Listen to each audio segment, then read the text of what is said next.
De plus en plus de choses absolument réelles qui vont se dire sur ce qu'a été véritablement la Révolution française, c'est clair, c'est clair. On vous raconte que c'est le peuple qui se soulève pour secouer le joug de la tyrannie du roi et de l'Église, c'est absolument faux, absolument faux. Quand le peuple s'est soulevé pour secouer le joug de ceux qui avaient mis à bas le roi et l'Église, on les a massacrés, d'accord? Massacrés.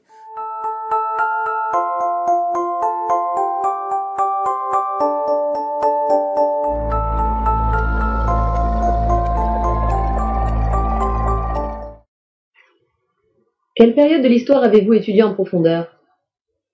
Le XVIIIe siècle. J'ai commencé mes recherches, c'est-à-dire que les premiers documents archivistiques que j'ai eu entre les mains et avec lesquels j'ai travaillé, ce sont des documents qui ont été écrits autour de 1750 à Paris. Voilà. C'est le cœur de ma recherche, c'est le point de départ de ma recherche. Alors bon, une fois qu'on a commencé, on remonte, on redescend, je veux dire, je vais jusqu'à la Révolution française d'un côté, je remonte jusqu'à la moitié du règne de Louis XIV de l'autre, mais le début de ma recherche historique, c'est vraiment Paris 1750. Et Paris 1750, c'est incidemment, c'était pas l'objet de ma recherche, mais la sortie de l'encyclopédie et l'affaire de l'hôpital général. Enfin, c'est une période un peu nodale du virage qui va se passer dans le royaume de France. Il y a beaucoup de choses qui se jouent et qui se décident à ce moment-là. Et c'est ce que je connais vraiment bien maintenant. Quels faits ont particulièrement retenu votre attention durant cette période historique? Et ce que j'ai découvert, c'est qu'en fait, la royauté absolue, puisque c'est comme ça qu'on l'appelle, est en fait assaillie de toutes parts par des oppositions qu'on m'a vendues quand j'étais gamine, enfin dans tout l'environnement laïcard et républicain dans lequel j'ai été élevée, comme une saine opposition à des abus.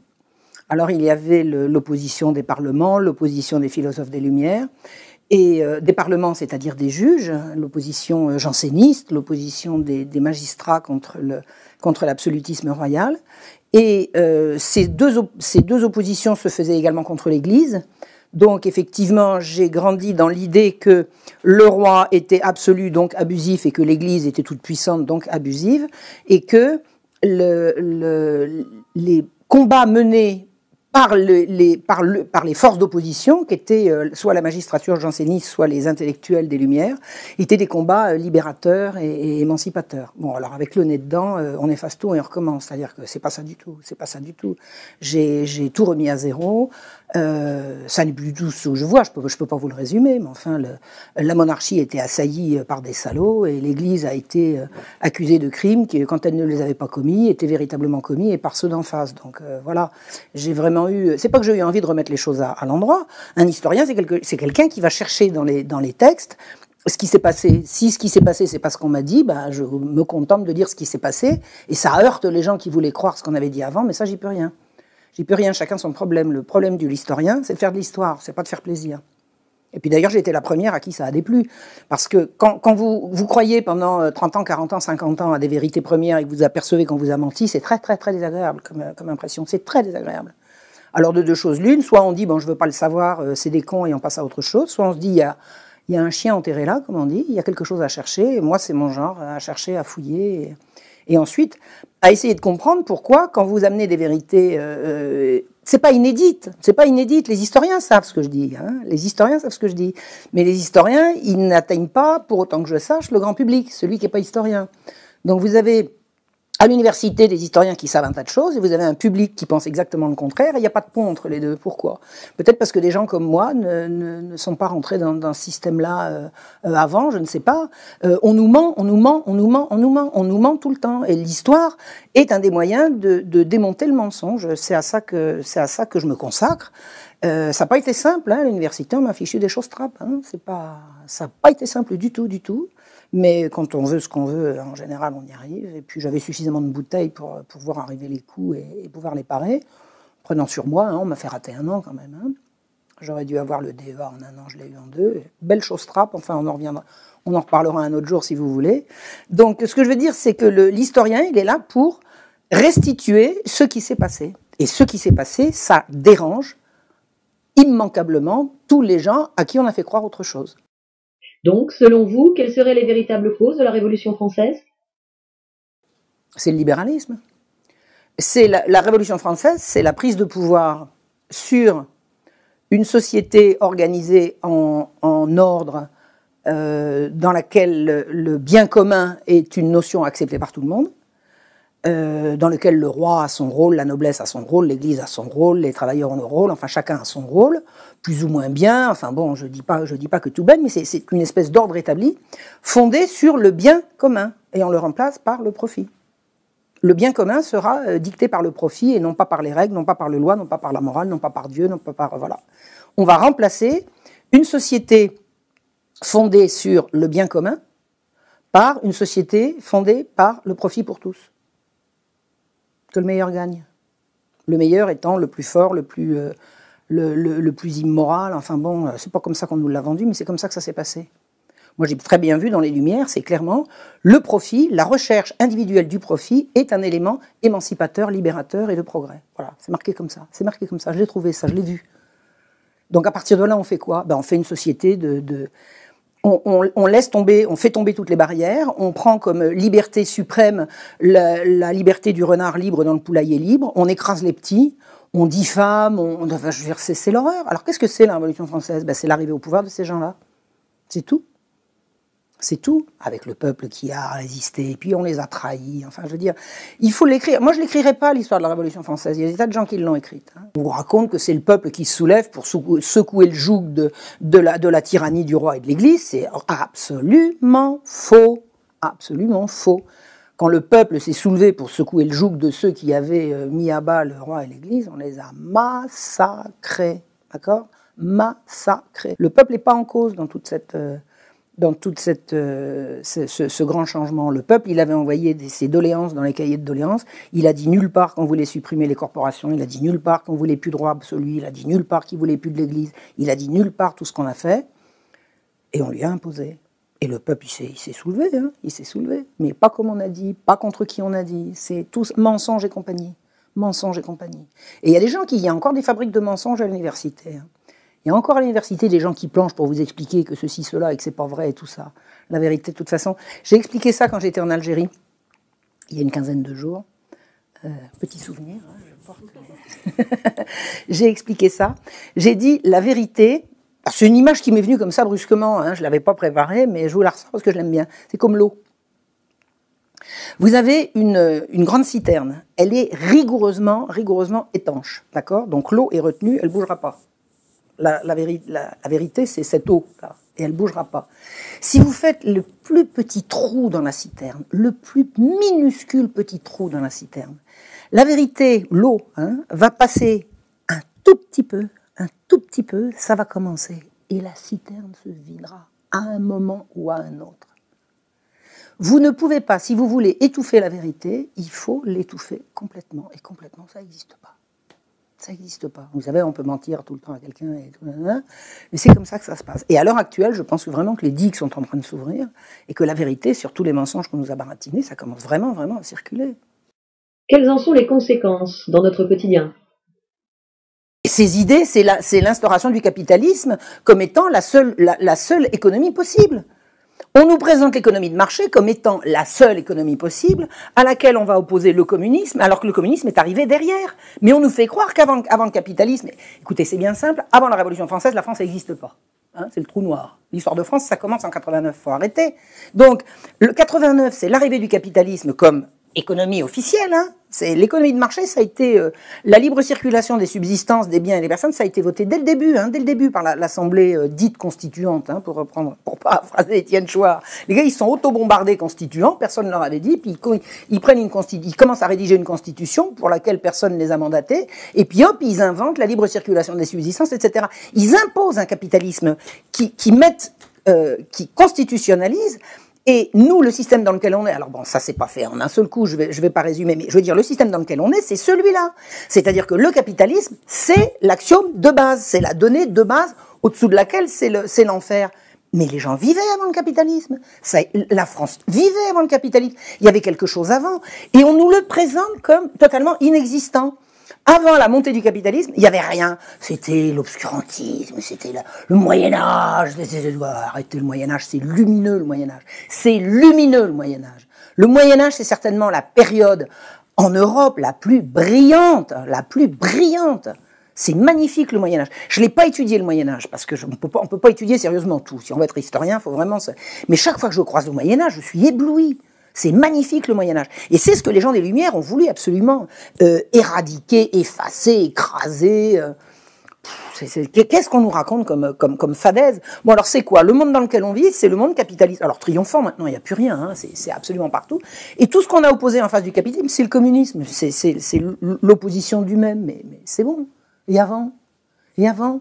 Je veux dire, avant 1789, le monde, il n'avait pas tourné quand même depuis quelques dizaines de milliers d'années? Bah non. Enfin, le monde, je veux dire l'humanité organisée. Bon, il faut arrêter avec ça. Je pense que les gens commencent à comprendre. Hein. La Révolution française est-elle pour vous le résultat d'un complot maçonnique? Ça, c'est une question très intéressante à laquelle j'aimerais bien avoir la réponse. Mais ça n'est pas moi qui vais aller la chercher, cette réponse. C'est-à-dire que depuis que j'ai entendu parler de complot maçonnique pour organiser la Révolution, je me suis dit, tiens, j'ai pas cherché de ce côté-là. Quand je vois l'énormité de ce qu'il faudrait fouiller pour avoir réponse à la question, je ne peux que me dire, ça n'est pas pour moi. Modestement, je pense qu'il faut chercher dans ce sens-là. L'hypothèse me semble plausible. Je ne la prends pas pour ridicule, je ne la prends pas pour ajouter du tout, mais je n'ai pas les éléments pour juger. Mon impression est que c'est ça. C'est ça. Mais entre dire j'ai l'impression que, et je peux vous démontrer les éléments du complot, non, je ne peux que rester modeste de ce côté-là. Il est évident que les francs-maçons sont partout. Il est évident que les francs-maçons ne veulent pas qu'on aille mettre le nez dans leurs affaires. Tiens, je vais vous raconter une anecdote à propos de franc-maçonnerie. Quand je faisais des recherches sur le Parlement de Paris, les jansénistes du Parlement de Paris, j'ai voulu savoir si ces jansénistes-là étaient francs-maçons en même temps. Bon, alors pour ça, il faut avoir accès aux archives de la franc-maçonnerie. Bon. Les archives de la franc-maçonnerie sont à la Bibliothèque nationale. La Bibliothèque nationale, elle est nationale. Elle est à vous, elle est à moi, elle est à tout le monde, la Bibliothèque nationale. Et alors j'ai un ami qui m'est très cher et qui me le rend bien, qui est franc-maçon, et qui me faisait visiter un jour le siège du Grand Orient, et on visitait la bibliothèque. Et il a dit, voilà, Marion est une amie, elle voudrait avoir accès à certains documents, est-ce que vous pourriez? Alors le gars dit, oui, mais ce qu'elle cherche, c'est à la Bibliothèque nationale. Et alors il m'a fait un petit mot, j'étais vachement contente, alors... bon, hein. Machin en tête du Grand Orient, que je pouvais aller à la Bibliothèque nationale. J'ai dit, je vais avoir accès aux archives, c'est vachement sympa. Quand je suis arrivé aux archives avec mon truc, j'ai montré, mais est-ce que vous pouvez nous poser vos questions par écrit? Pas de souci. Moi, j'habite pas à Paris, hein, j'avais pas resté 3 jours en attendant qu'on me sorte les cartons, dont je savais pas s'ils existaient. Moi, je pose une question, et alors la réponse est arrivée par courrier 3 semaines après. À chaque question que j'avais posée, il était répondu à côté. À côté. C'est-à-dire qu'on n'a pas répondu à mes questions. Ça s'appelle une fin de non-recevoir, ça je sais comment ça se passe. Quand une administration ou quand qui que ce soit veut vous embrouiller, vous posez une question claire, nette et précise et on vous répond à celle que vous n'avez pas posée. J'ai compris. Je n'aurai pas accès aux archives de la franc-maçonnerie, qui appartiennent pour autant que je sache à la nation française. Bon, si j'avais voulu rester et me battre, mais me battre contre qui, contre quoi? Je voulais simplement savoir si les gens dont je donnais la liste étaient francs-maçons. Par défaut, j'en conclus que oui. Je ne pourrais pas le prouver, mais l'information est passée. Il y a des archives pour lesquelles il faut montrer patte blanche. Hein? Il y a des archives qui ne sont pas tout à fait complètement à la République. Si tant est que la République, c'est bien nous. Hein. Moi, j'ai toujours dit la République, c'est nous. Hein. Moi, depuis que je suis toute petite, j'ai jamais été monarchiste. Hein. Moi, j'étais républicaine. D'ailleurs, je suis à debout la République. Encore que j'aimerais mieux que ça s'appelle un peu autrement. Mais enfin bon, je me revendique de la République au pied de la lettre. La chose publique, le bien commun. Donc, je croyais qu'on était en République, ben non. Si quelqu'un sait comment on peut avoir accès aux archives de la franc-maçonnerie à la Bibliothèque nationale... Vous savez, accès aux archives, je voudrais juste l'inventaire de tout ce qu'il y a dedans, par exemple. Revenons un peu avant la Révolution française. Selon vous, Damien a-t-il été manipulé? L'histoire de Damien, c'est... Ce jeune homme se met brusquement, sans aucune raison valable, apparente, à attaquer le roi. Or, immédiatement, on pense au complot, ce qui est logique. Parce qu'un individu de rien s'en prenant au roi, il est absolument logique. Il n'y a pas 36 trucs. Soit il fait partie d'un groupe, soit il a des raisons personnelles. Comment est-ce qu'un type qui est valet peut avoir une raison personnelle de s'en prendre au roi? Logiquement, on est vraiment fondé à dire qu'il y a forcément un complot derrière. Or, il apparaît que... Tout le monde dit, il y a la moitié qui disent il est du côté du Parlement janséniste, et l'autre côté qui dit il est du parti des Jésuites. Alors si le gars-là est véritablement fanatique et qu'on n'est pas foutu de savoir de quel bord il est, ça veut dire qu'il y a quand même anguille sous roche. Un fanatique, c'est un fanatique de quelque chose. Or, il y a une espèce d'affolement au niveau de la magistrature au moment où Damien est arrêté, parce que comme il a été valet de magistrat, tout le monde le connaît, il connaît tout le monde, il les a vus en petite culotte, les magistrats. Il a servi dans la magistrature.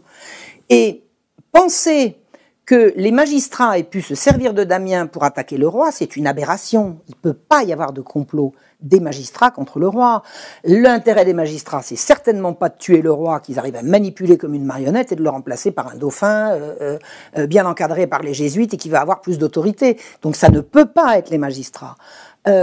Imaginez que les jésuites ont pu vouloir la mort du roi. Enfin, c'est complètement crétin. Ça, c'est l'ânerie. Bon, donc qui peut avoir voulu manipuler Damien pour faire quoi ? Non. Ceux qui manipulent Damien, ce sont ceux qui vont faire en sorte de le faire passer pour fou et ne pas montrer qu'il avait des raisons personnelles de s'en prendre au roi. Et la manipulation a eu lieu quand même, parce que je pense que Damien a été rendu fou d'angoisse. Il était le valet pendant un temps. Alors évidemment, ça n'est absolument pas paru dans les pièces de procédure, tout ça, ça a été rayé. Mais les pièces de procédure, il y a celles qui ont été manuscrites, il y a les brouillons. Dans un procès, vous avez le brouillon de préparation des interrogatoires, ensuite vous avez les interrogatoires, et ensuite, vous avez la publication imprimée des interrogatoires. Vous commencez par là, vous remontez là, et ensuite, quand vous arrivez là, vous avez compris tout ce qu'on a enlevé et tout ce qui était là et qu'on a enlevé pour arriver là. Et c'est là que la vérité fait son chemin. Donc, il a été manipulé comment ? Il a servi pendant plusieurs mois le frère de la marquise de Pompadour. Il était valet du marquis de Marigny. Et on sait maintenant, et évidemment ça ne se disait pas à l'époque, mais à force de fouiller on trouve, que le marquis de Marigny était le pourvoyeur de petites filles du sérail d'un roi pédophile. D'accord ? Ça veut dire que Damien était à portée de savoir ce que la rumeur racontait, mais dont lui, il pouvait avoir éventuellement des preuves. Non pas des preuves, mais des témoignages directs. Pourquoi ? Marigny, c'était un malotru, c'était un type issu de la lie du peuple, comme aurait dit cette enflure de Voltaire, mais arrivé au sommet, c'est-à-dire un gars méprisant. Et les gens méprisants, ils parlent devant leur valet comme si c'était une potiche. Et ce qui s'est passé, c'est que alors, une chose est sûre, la rumeur, la vox populi disait que le roi couchait avec des petites filles, c'est-à-dire que le roi avait vraiment la réputation d'être un affreux cochon. Est-ce que c'était vrai, est-ce que c'était faux ? Le peuple n'avait pas les moyens de le savoir, mais la rumeur courait. Vous êtes un gars du peuple. Vous servez chez un monsieur extrêmement important qui mange avec le roi le soir. Marigny, qui était sorti de rien, il mangeait avec le roi. Il mangeait à la table du roi, dans les petits cabinets. Et le propre père de Marigny, frère de la Pompadour, donc le propre père de Marigny et de Pompadour, disait « Qui mange avec elle ? Je comprends, il couche avec, mais lui, j'en reviens pas. » Et en fait, il y a des travaux très sérieux qui ont mis à jour que c'était Marigny qui fournissait les petites filles pour la couche du roi. Et là, Damien était à portée de le savoir. Quelle a été la manipulation ? La manipulation a consisté, et ça apparaît vraiment dans les pièces. J'ai travaillé avec tout mon cœur pour réhabiliter ce brave garçon. C'était vraiment un type bien, Damien. Il avait ses défauts, mais c'était vraiment un homme de cœur. C'était un des nôtres, hein, nous les braves gens. Je pense que Marigny s'est rendu compte un jour qu'il parlait trop, qu'il faisait pas gaffe. Et il s'est arrangé avec sa maîtresse et la domestique de sa maîtresse de faire croire à Damien qu'il allait faire un mauvais coup et qu'il allait être roué vif. Donc ils lui ont fait péter un câble, quoi. Ils lui ont fait très très peur. Et Damien n'avait pas de religion. C'était un garçon qui s'était éloigné de la religion, parce que l'heure était à la remise en cause de tout ça. Enfin, il aurait été. Je vois comment sa femme et les amis de sa femme et sa fille lui disaient, mais mon chéri, va voir un prêtre. Et puis non, il était trop angoissé. Il croyait plus en Dieu. C'est pas qu'il croyait plus en Dieu, mais il n'avait pas la foi et il s'était laissé impressionner par de la sorcellerie. Et il s'est retrouvé pris dans une spirale absolument terrible d'angoisse, dont il a réussi à se sortir qu'en passant l'acte et en donnant un coup dans le dos du roi. Je pense qu'il a dû se prendre à un moment donné pour un justicier, quoi. Et Damien était à même de savoir qu'on avait enlevé des enfants en Paris. Qu'est-ce qui c'est 1750, quand je vous dis le début de ma recherche, 1750, à Paris, on enlève des dizaines et des dizaines d'enfants dans les rues. Et on les arrête. On les arrache à leurs parents. Garçons et filles. Alors il y a des gens qui disent « On n'enlevait pas les filles, alors bien sûr qu'on enlevait les filles. » Enfin, Il y a une espèce de crétin qui a fait circuler sur Internet que Marion Sigol, il connaît rien parce qu'elle prétend qu'on a enlevé la fille de Damien, alors qu'on sait très bien qu'au Châtelet, il n'y avait pas de filles. Ben non, ils n'étaient pas au Châtelet, ils étaient à la Salpêtrière. Alors si un connard d'historien va chercher les filles au Châtelet qu'elles n'y sont pas et qui conclut qu'il n'y a pas de filles enlevées, il suffisait d'aller chercher à la prison à côté, elles y étaient toutes, j'ai les noms, j'ai les dates, j'ai le pédigré des parents et tout. Enfin bon, vous savez, quand un historien décide de ne pas trouver, il ne trouve pas. L'historien, il trouve. Il trouve, c'est ce qu'il trouve, ce qui est important. En général, ce qu'il cherche, c'est pas ce qu'il va trouver. L'historien, c'est celui qui a trouvé. Donc voilà, Damien, il a été manipulé par Marigny, qui l'a rendu fou, quoi. Parce que Marigny savait plus comment s'en défaire. Imaginez, vous êtes vous avez chez vous, vous êtes au courant de secrets d'État, hein, et puis vous parlez comme ça librement devant votre valet, puis un jour vous apprenez que le valet, il dit quoi, de quoi, qu'il a sa morale, qu'il a également une famille, faut s'en débarrasser. Et on s'en est débarrassé en le maudissant, quoi. Hein. C'est une espèce de truc. Alors, je dis pas qu'on lui a fait de la magie noire, c'est pas ça que je veux dire, mais ça revient à ça, de toute façon, à partir du moment où il y croyait. C'était lui envoyer une malédiction. Oh, le pauvre garçon, qu'est-ce qu'il a souffert. Oh là là là. Ce qu'il a souffert avant de commettre son acte, alors évidemment, ce qu'il a souffert au niveau de sa mise à mort, bon, ça dépasse l'entendement. Mais ce qu'il a pu souffrir dans les 12-13 mois qui ont précédé son passage à l'acte, c'est infernal. C'est infernal. Il était ravagé d'angoisse. Ravagé d'angoisse. Et au moment de l'attentat, tout le monde a remarqué au château de Versailles que le marquis de Marigny, il avait changé de couleur. Hein. Damien c'était un tellement bel homme. Hein, c'était un gars qui il avait comme caractéristique qu'il n'était pas seulement très beau, il était très soigné. Et il y avait des gens qui disaient il est soigné au-dessus de son niveau. Et oui, il était très propre, il se coiffait bien, il était nickel, il savait beau, et puis voilà. Et il était tellement caractéristique que, au moment de l'arrestation, dans les couloirs de Versailles, parce qu'on a des témoignages, qui a dit quoi à qui, hein, il y a des masses et des masses de témoignages, il y a des gens qui ont dit « Ah, mais machin, mais c'est pas le domestique de Marigny !» C'est-à-dire que des gens qui ne l'avaient pas vu étaient capables, dans les couloirs de Versailles, de dire « Mais c'est le domestique de Marigny qui vient d'attaquer le roi. » J'aime autant vous dire que Marigny n'était pas bien. Hein. Il était pas bien. Et qu'est-ce qu'il a fait pendant 2 jours? Il a dit « Il est fou, l'écoutez pas, il est fou. C'est un dingue. C'est un dingue. » Alors Voltaire, un fou, un misérable, un fou. Eh bien, il est fou. De toute façon, dès que quelqu'un a quelque chose de grave à dire, il est fou, elle est folle. Circuler, il n'y a rien à voir.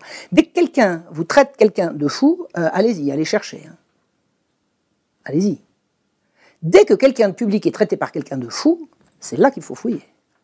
Qu'est-ce qu'il a bien pu dire? Voilà, c'est ça la malheureuse histoire de Damien. Donc la seule manipulation qu'il y ait eu, c'est ça, mais il n'a pas été manipulé pour attaquer le roi, du tout. Ça a été un geste un homme d'honneur, la leçon d'un homme d'honneur à un homme déshonoré, d'un père de famille à un roi vraiment corrompu, quoi. Au sujet des affaires de pédophilie que vous avez mises à jour, avez-vous pu faire des rapprochements avec des événements récents? Oui, absolument. Ce que j'ai découvert sur les trafics d'enfants, parce que pédophilie ou autre chose, ce que j'ai découvert, c'est que à partir de Louis XIV est créée une institution qui s'appelle l'hôpital général, dans laquelle vont être enfermés sous l'autorité unique d'une administration close, au recrutement clos, c'est-à-dire qui ne se recrutent que les uns les autres en circuit fermé. Tous les enfants sous tutelle du royaume, c'est-à-dire tous les enfants qui sont sous tutelle parce que orphelins ou parents trop pauvres ou enfants de parents pauvres, etc., sont tous enfermés dans une institution qui est la destination finale de ces gens-là, et ils sont sous la tutelle exclusive des administrateurs de l'institution. C'est-à-dire c'est une espèce de monstruosité qui se met en place sous Louis XIV. Un enfant entré comme enfant trouvé ou enfant orphelin ou enfant quoi ou qu'est-ce, dans l'institution qui s'occupe de lui, a comme unique tuteur les administrateurs de l'hôpital général.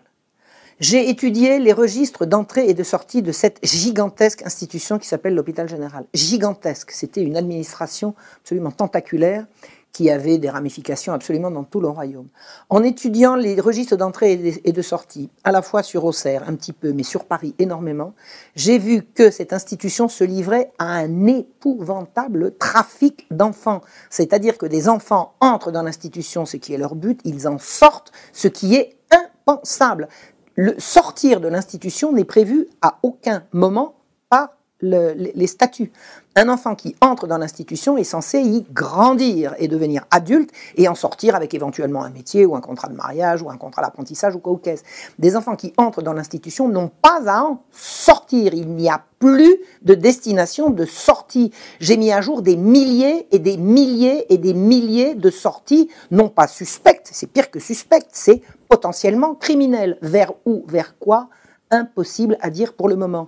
Mais l'institution qui s'occupe des enfants sous tutelle est une institution qui se livre à des trafics inouïs, jamais étudiés. Je l'ai mis à jour, d'accord ? Bon, j'ai pas eu un entrefilet dans la presse pour avoir sorti La Marche Rouge, toujours disponible, continue de se vendre, merci. Donc, ce que j'ai mis à jour, c'est que vraiment l'institution s'occupant d'enfants sous l'Ancien Régime se livre à un trafic inimaginable. Je veux dire, je montre que des enfants entrent dans l'institution à l'âge de 5 ans. Ils ont été abandonnés au berceau, donc ils ont vécu du berceau à 5 ans dans l'institution des enfants trouvés. Ils arrivent à la Salpêtrière, 3 mois après, ils sont morts. Est-ce qu'on peut savoir de quoi ? Comment a-t-on vécu jusqu'à 5 ans, survécu jusqu'à 5 ans à l'abandon, et comment meurt-on en 3 mois ? Il meurt de quoi ? Et le livre des décès, c'est absolument ahurissant. Vous avez dans le livre des décès de la Salpêtrière, vous avez les vieilles femmes et les enfants de 5 ans. On peut savoir de quoi ils meurent. Je veux dire, c'est monstrueux. Bon. Qu'est-ce qui s'est passé ? Quand je faisais mes recherches, moi je regardais, alors je laissais filer les années, je passais 50, 51, 52, hein, puis je me suis dit, mais c'est fou quoi. Ah ben vivement la Révolution française, ben évidemment, parce que moi bêtement, j'ai cru que la Révolution française, ça allait être le peuple qui allait, bah tiens, à la Révolution française, on a renversé les anciens, on a remis les nouveaux, ça n'a jamais été dénoncé. Et qu'est-ce qui fait croire que ça a terminé ? Est-ce qu'on a une idée de la raison pour laquelle on pourrait supposer que les trafics d'enfants dans les services sociaux, ça s'est arrêté ? On peut savoir ? À quel moment ça a été dénoncé pour que ça s'arrête ? Je vais vous dire, on peut remonter encore plus loin. Vous savez qui c'est qui s'occupait ici dans Lyon des enfants trouvés longtemps avant le siècle de Louis XIV ? Il y avait les Templiers. Les Templiers, ça vous rappelle rien ? Des gens qui n'obéissaient qu'à eux-mêmes, qui étaient sous l'autorité directe du pape, qui étaient banquiers riches à millions, qui étaient au-dessus de la mêlée, les élus, quoi. Vous savez, les gens, les supérieurs au commun des mortels. Riches, extrêmement riches, banquiers, tenant tout le monde sous leur coupe, sous la protection directe du pape, pour des bonnes et certainement des mauvaises raisons aussi, et qui s'occupaient des enfants. Et il ne fallait pas dénoncer. Qu'est-ce qui s'est passé ? Qu'est-ce qu'on est allé raconter à Philippe le Bel quand on lui a dit qu'il faut arrêter ces gens-là ? Oh non, c'est bien que Philippe le Bel, c'était un gros vilain, qu'il voulait l'argent, etc. Mais moi, je vais vous dire, j'ai une info concernant les Templiers. Il y a un jour un gars qui est allé voir le roi et qui lui a dit des choses sous du secret sur ce que faisaient les Templiers. Et il paraît qu'en 24 heures, ils ont tous été arrêtés.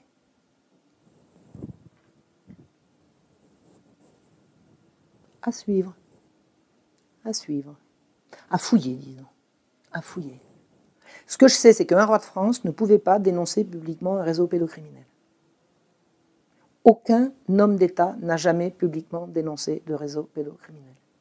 Ça ne peut pas venir d'en haut. Donc, on accuse d'autre chose. Je suis persuadé, je ne peux pas le prouver, mais je lance la ligne, qu'il y avait des crimes contre les enfants qui ont été mis à jour et qui ont été, dont le roi de France, Philippe le Bel, a été informé. À suivre. Pouvez-vous nous parler de vos méthodes de travail ? Alors ça dépend sur quoi je travaille. Par exemple, je suis en train de faire un travail de fond, mais qui ne pourra pas être publié maintenant, parce que j'en ai encore pour très très longtemps, et je pense qu'il va y avoir des choses à publier avant, mais sur la situation de la population à la veille de la Révolution française. Donc, pour pouvoir trouver la façon dont vivaient les gens, il faut avoir accès à des éléments de leur vie quotidienne. Ça, ces éléments-là, on va les trouver dans un procès, par exemple. Parce que quand un procès a lieu, pour telle ou telle raison, on a droit à tous les détails concernant les personnes inculpées, les témoins. Dans un procès, il y a tout. Dans un procès, on voit surgir la vie. Alors, c'est la vie des gens au moment où il leur arrive des emmerdements. Mais quand même, à partir d'un procès, on a une vision très très précise de la façon dont vivaient les gens. Et j'ai étudié plusieurs procès. Je suis en cours d'étude de plusieurs procès. Comment est-ce qu'on connaît l'existence de ces procès?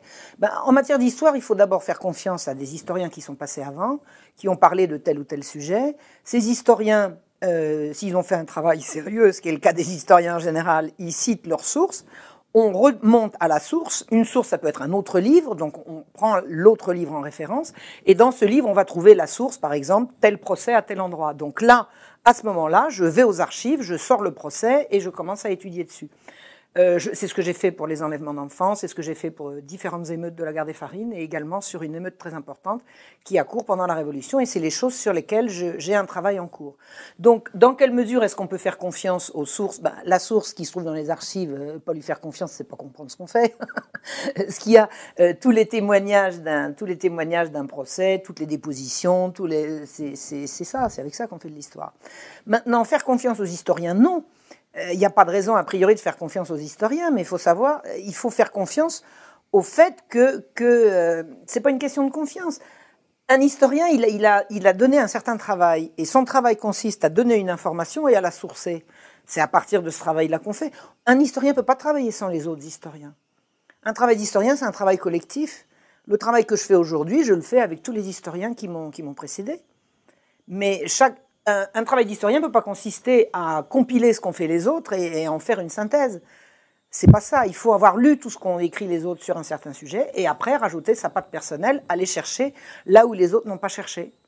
Par exemple, quand je me suis intéressée aux archives de l'assistance publique pour aller chercher ce que devenaient les enfants enlevés en 1750, j'ai commencé par lire tout ce qui avait été écrit par les historiens qui m'avaient précédé.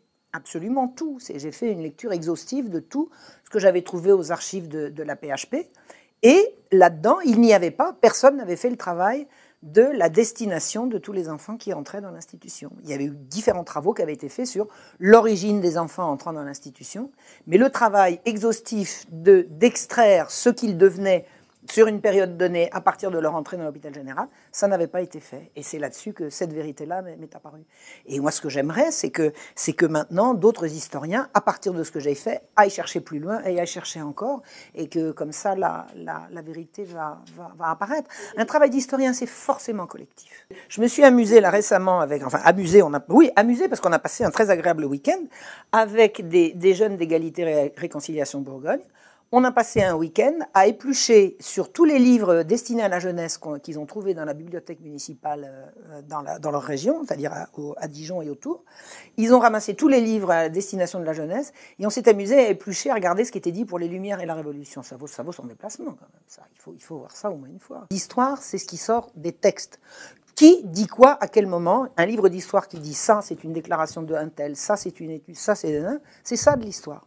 Alors que tous les livres qu'on a regardés à l'usage des enfants, ce sont des idées toutes faites, des poncifs, des âneries qu'on dit, et à la veille de la Révolution, le peuple n'en peut plus de faim. Pourquoi il a faim? On peut savoir pourquoi il a faim. Et le peuple ne veut plus de l'absolutisme royal. Qui c'est qui a dit ça? Qu'est-ce qu'ils en savent? C'est n'importe quoi. C'est du bourrage de crâne. On dit n'importe quoi aux enfants. C'est consternant. C'est consternant. Et alors quand vous prenez tous ces trucs-là et que vous passez à côté avec des déclarations de celui-ci, des déclarations de cela, on est en droit de se dire qu'il y a une édition à l'usage des enfants qui consiste à leur mentir. On ment aux enfants. On écrit pour les enfants des livres mensongers. Mensongers. Voilà. Il fallait que cela soit dit. Quel est votre avis sur la situation israélo-palestinienne? Je pense que je peux pas dire qu'Israël a mangé son pain blanc parce que je suis pas sûr que les Israéliens aient beaucoup mangé de pain blanc. Je vois pas la fin de la souffrance des Palestiniens pour bientôt, mais je pense qu'ils ont, au niveau des cœurs, ils ont gagné, les Palestiniens. Je pense que les gens ont compris qui ils étaient. Moi, j'ai vraiment vécu dans ma jeunesse l'idée que les Arabes avaient tort et que les Juifs avaient raison. Je pense que maintenant c'est terminé ça. Je pense que le public, largement le public libre de sa pensée, hein, je parle pas des abrutis qui redébitent le prêt-à-penser, mais d'une façon globale, je pense que les Palestiniens ont gagné la partie et que les Israéliens l'ont perdu de ce point de vue-là. Sur le terrain, c'est encore les Israéliens qui tiennent la dragée haute. Je me fais un peu de soucis pour le peuple israélien, parmi lesquels il y a beaucoup de gens que j'aime. Ça fait longtemps que je ne les ai pas vus et je ne pense pas que je les reverrai, parce que maintenant les choses se relâchent, mais je sais qu'il y a des gens bien là-bas et je ne suis pas très optimiste pour ce qui va leur arriver. Alors comme je disais récemment, d'abord ils se sont construits un mur au milieu de leur territoire, derrière lequel un jour ou l'autre, d'une façon ou d'une autre, il va falloir qu'ils veuillent passer et le passage sera fermé. Quand on construit 350 km de mur sur 8 mètres de haut, avec de temps en temps un passage par une route, quand les foules voudront passer de l'autre côté, les foules, elles s'écraseront dessus. Et je pense que c'est ça qui va se passer pour les Israéliens. C'est pas ce que je leur souhaite, mais de toute façon, c'est ça qui se dessine. Je pense que dans le projet sioniste, il n'y a pas la place pour un peuple juif épanoui et heureux. Je pense que les juifs sont au service du sionisme et pas l'inverse. J'ai mis longtemps à le comprendre, mais quand je l'ai compris, c'est devenu aveuglant et je ne reviendrai pas là-dessus. Les Juifs ont été utilisés à réaliser le projet sioniste et le sioniste n'a pas été là pour venir en aide aux Juifs, clairement. Bon, je sais que je mérite la mort, anti-machin, anti-truc. Les gens qui savent que je suis savent ce que je pense et ils savent que c'est pas la haine qui m'anime. Ceux qui voudront y voir la haine seront priés de regarder la leur. Voilà. On vous reproche votre rapprochement avec Alain Soral. Des commentaires? J'ai des gens qui sont venus ici un jour et qui m'ont dit « Mais enfin Marion, comment est-ce que quelqu'un comme toi, tu peux être avec ceux nazis ?» Ben, si c'était ça les nazis, méfiez-vous quand même, parce que la comparaison, il faut qu'elle faille des deux côtés. C'était ça les nazis? Méfiez-vous quand même de ce que vous dites. Alain est un garçon courageux, un homme de cœur, d'engagement. C'est quelqu'un de très très bien. Alain Soral est quelqu'un de très bien.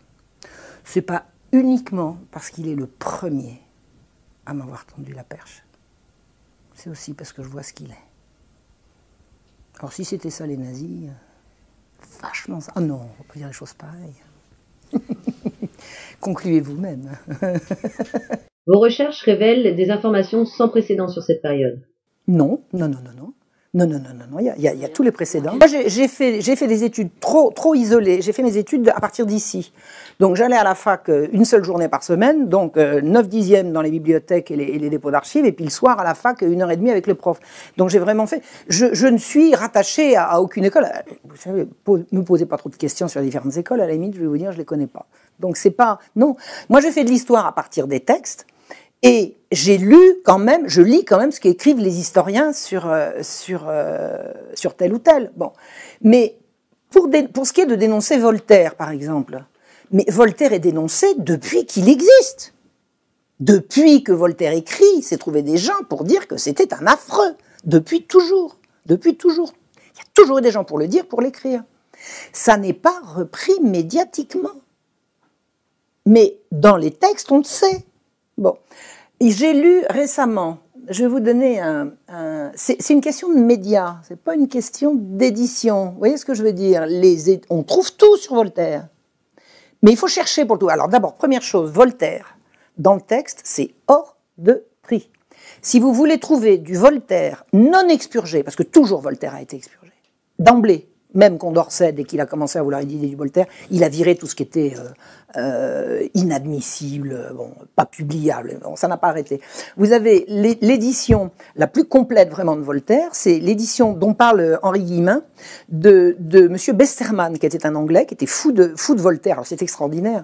On doit à un amoureux de Voltaire la dénonciation la plus féroce de ce qu'a été Voltaire, c'est-à-dire la publication de ce qu'il a écrit sans censure. Alors que ce monsieur Besterman ait fait ce travail remarquable de publication in extenso de tout Voltaire sans la moindre censure par admiration, alors quand on voit ce qui sort, quand c'est pas censuré, ça me laisse sans voix. Oh, bon, c'est comme ça. L'intégrale de Voltaire, il y en a 32 volumes à 50 € le volume. Vous trouvez ça où, vous? En bibliothèque? Eh bien, c'est ce que j'ai fait. Moi, je suis allé chercher un volume. Vous les sortez un à un. Vous avez 1300 pages. D'accord? Et il y en a 32 autres à lire. Qui c'est qui va lire ça? Qui c'est qui va lire ça? Voltaire est inaccessible. Voltaire est hors de prix. Donc vous allez lire des gens qui ont lu Voltaire. Alors maintenant vous avez Internet.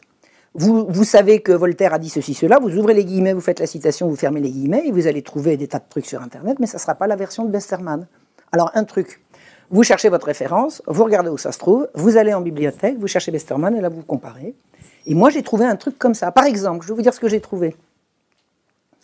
À propos de l'affaire Calas, Voltaire a écrit une lettre qui dit « Si Madame Calas est coupable, qu'on la punisse. Si elle est innocente, aidez-la pour l'amour de Dieu. » Un truc comme ça, je résume. Donc, si Madame Calas, malgré tout ce qu'on en a dit, est coupable, qu'on la punisse, et aidez-la pour l'amour de Dieu. Ça, c'est dans la version disponible au grand public. D'accord ? Et dans Besterman, il y a marqué « Si Madame Calas est coupable, qu'on la brûle. » Et comment on trouve ça ? Alors, il y a des auteurs, alors moi je reviens, il y a 2 auteurs extraordinaires. Il y en a un, il s'appelle Michel Cuny. Ça fait des années qu'il se bat tout seul avec sa femme pour faire paraître des trucs comme ça. Alors évidemment, les grands médias ne le relaient jamais, etc. Il travaille d'arrache-pied, il a fait un travail fabuleux. L'or au prix du sang. L'or au prix du sang, Michel Cuny et Françoise Petit-Demange, c'est un travail extraordinaire. C'est-à-dire que c'est un travail de compilation qui a dû lui demander un travail colossal, dans lesquels 90% du texte, c'est du Voltaire, les 10% restants sont ce que Michel Cuny et Françoise Petit-Demange s'autorisent à commenter pour nous. C'est de la dynamite, Achetez ce bouquin, il circule. Et Michel Cuny fait des vidéos également. Je vais tout de suite aller au vif du sujet en prenant un extrait d'une lettre que Voltaire adresse à un personnage dont il ne faut pas retenir le nom, la marquise de Bernières. Et ce qui est important à dire, c'est qu'à ce moment, il a 28 ans. Il lui écrit ceci. « Pour moi, madame, qui ne sait point de compagnie plus aimable que la vôtre, et qui la préfère même à celle des Indes, quoique j'y ai une bonne partie de mon bien, je vous assure que je songe bien plutôt au plaisir d'aller vivre avec vous. » Eh bien, à cette époque précisément, alors qu'il n'a que 28 ans, il est propriétaire de 3 actions de la Compagnie des Indes. 3 actions, on peut les évaluer. 3000 livres par rapport à nos 200 livres pour une année de travail, ça fait déjà quelque chose. Mais surtout, ça nous permet de voir que dès ce moment, Voltaire est intéressé finalement très directement par la traite des Noirs. Alors, je ne le suis pas sur tous ces trucs, parce que moi, je suis 18e siècle, et il fait d'autres choses aussi, notamment sur la dernière guerre et tout. Je ne peux pas le suivre là-dessus, il faut se spécialiser, sinon après, on ne fait plus rien de propre. Et il y a également un monsieur qui s'appelle Xavier Martin. Xavier Martin, qui est un universitaire, hein, c'est un professeur à l'université d'Angers, je crois, qui a écrit un bouquin, mais explosif, Voltaire méconnu, explosif. Mais qui lit ce bouquin ? Alors ça faisait des mois qu'on me disait « Marion, il faut que tu lises Xavier Martin ». Alors comme j'ai beaucoup de trucs à lire, je repoussais, j'ai dit « Ça y est, je vais m'acheter Xavier Martin ». Bon, en même temps, je passe ma commande à la FNAC, Xavier Martin, Voltaire méconnu, disponible en stock, voilà, et votre truc sera débité au moment de partir, puis je surveille au bout de 3 semaines, je dis « Bon, c'est bon là, la FNAC, 3 semaines pour… Donc je rebipe, livre disponible. Ah, ben j'ai dit si le livre disponible, ça va arriver. Alors j'envoie un petit message, on m'a dit donc la FNAC là. Oui, tout à fait, oui, 3 semaines de délai. Je lui dis attendez, 3 semaines encore? Oui, alors 6 semaines de délai? Je dis, mais il est disponible ou pas? Oui, il est disponible. Je lui dis hop, j'appelle l'éditeur, je dis vous avez le livre de Xavier Martin? Oui, 48 heures après je l'ai. Alors ça veut dire quoi ça exactement? Non mais j'aimerais bien comprendre. En passant par la FNAC, c'est 2 fois 3 semaines sans être sûr de l'avoir, et en passant directement par l'éditeur, c'est 48 heures. Qu'est-ce qui se passe là? Comment on fait là pour avoir accès au livre? Maintenant, il faut passer par des réseaux. C'est complètement dingue. Non, je vais dire, vous voulez acheter un bouquin, passez directement par l'éditeur. Passez par l'éditeur, laissez tomber les libraires. Enfin, les libraires en ligne, hein, les libraires du coin, alors là, respect. Hein. Moi, je vais d'abord voir le libraire du coin. S'il l'a pas, mais franchement, c'est dégueulasse. Alors je dis Xavier Martin, il a fait un travail absolument colossal. Avec vous, Xavier Martin, et avec cette époque, la Révolution française, je vais vous citer une phrase d'un historien qu'on a reçu ici sur le plateau, il s'agit de Jean de Vigry. Il y a dans cette volonté destructrice, plus qu'une volonté froide, on y trouve comme une haine satanique. Qu'est-ce que vous en pensez? Oui, alors je crois que là, j'y ai déjà fait allusion, la violence première est une violence logique, une violence mentale, une violence au niveau des principes philosophiques, de la négation de toute vie intérieure en l'homme, etc., et de de la vocation de la Révolution à s'immiscer et à s'introduire à la place de Dieu, disons, dans la tête des gens. Ceci dit, les violences concrètes, sur quoi ça débouche. On leur part de sadisme, de rancœur sociale, de souci de vengeance, etc. Et il est vrai que cette obsession de haine fait songer à quelque chose de diabolique. Et je pense spécialement, en l'occurrence, à Voltaire, qui est si haineux vis-à-vis de la religion chrétienne et d'une manière presque pathologique. Je pense à une courte phrase, une courte expression de Voltaire à propos où il englobe ses frères les philosophes et où il dit Satan notre père commun. Satan notre père commun, c'est pas le seul élément qui laisse songeur quant à une dimension diabolique chez Voltaire. Colossal sur les Lumières. Et je vous dis, j'ai presque honte de dire colossal, parce que ce que je veux dire, c'est que moi j'ai pas le niveau d'un monsieur Xavier Martin. Hein. Je veux pas avoir l'air de lui distribuer des bons points comme je suis plus modeste que ça. Je dis colossal parce que je m'incline, je suis ébobie, quoi. Respect, c'est fabuleux, fabuleux. Et on est obligé de passer par l'éditeur directement parce qu'à la FNAC, c'est 3 semaines de délai, plus 3 semaines, ça va bien. Alors j'ai regardé une fiche Wikipédia sur un travail qu'a fait Xavier Martin sur la Révolution française. Oui, mais c'est du machin, c'est du cateau, c'est du truc, ça va, j'ai compris. Quand on commence à attaquer l'étiquette du gars, au lieu de s'en prendre à son travail, j'ai compris, il faut arrêter maintenant. Le travail d'un historien, c'est ce qu'il produit. Cette préférence à l'information est due à du laxisme, de la maladresse, de la bêtise, ou bien est-ce volontaire? Je pense que c'est volontaire, et puis la bêtise se rajoute par-dessus. Il y a vraiment un désir que la vérité soit pas dite. Il y a une organisation qui fait que la vérité soit pas dite. C'était quoi le deuxième truc? Le laxisme, c'est la lâcheté. C'est la lâcheté. C'est la lâcheté. Il y a des gens qui disent, ah bah oui, malin. Bah oui. Non, je pense qu'il y a vraiment un désir que les gens ne sachent pas. Il y a un désir que les gens ne sachent pas. Et je pense que la lâcheté dans certains milieux, c'est la bassesse, c'est ce qu'il y a de mieux partagé, quoi. On nous embrouille, on nous ment. Toute l'organisation politique, qui est la nôtre, qu'on nous présente comme démocratique, est fondée sur des mensonges. Il est bien évident que dès que suffisamment de gens vont avoir conscience de l'imposture, ils vont cesser de se laisser faire et le nouvel ordre mondial va passer aux oubliettes de l'histoire. Qu'est-ce qu'on nous vend? On nous vend que c'est comme ça et c'est pas autrement et que ça peut pas être différent. Ah bah si. Ah bah si, justement. Je pense que rendre les gens ignorants, esclaves et dépendants, il y a des gens que ça intéresse, il y a des gens dont c'est le but.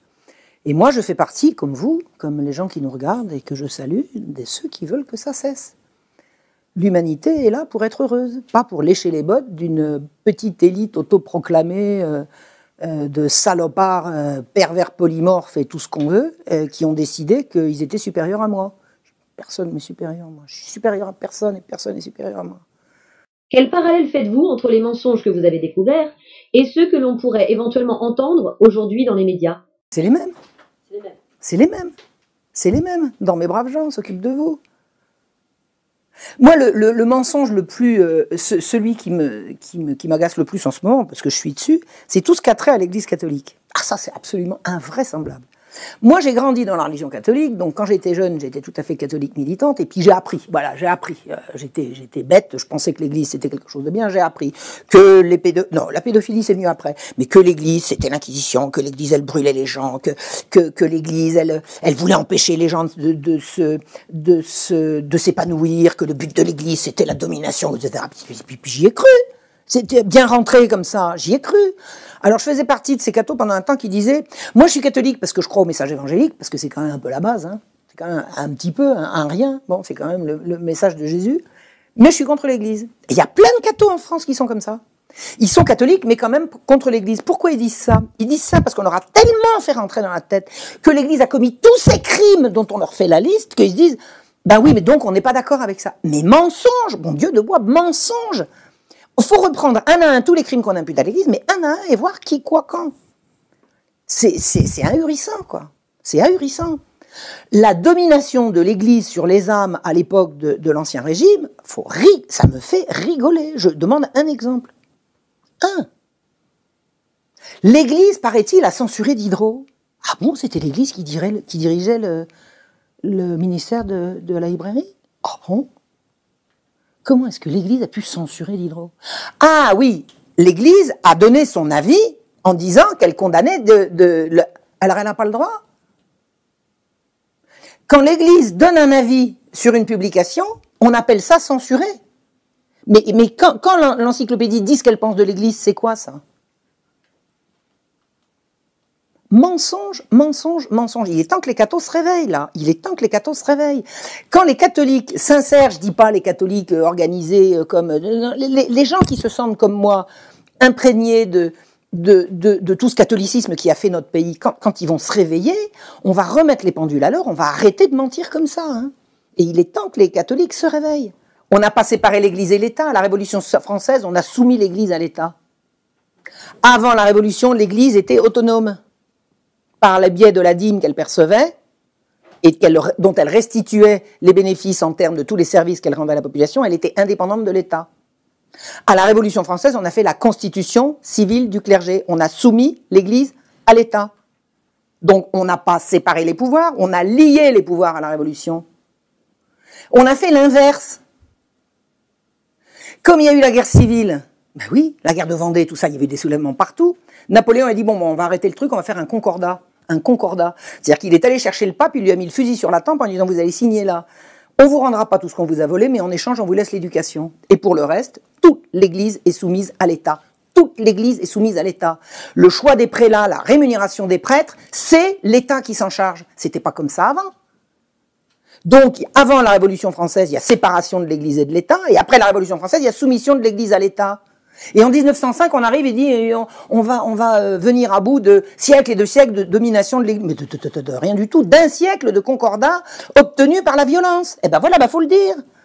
Faut le dire. Debout les cathos, là, arrêtez de vous laisser embrouiller. Et je vous dis pas d'aller à la messe, ça n'a rien à voir. Chacun croit comme il veut.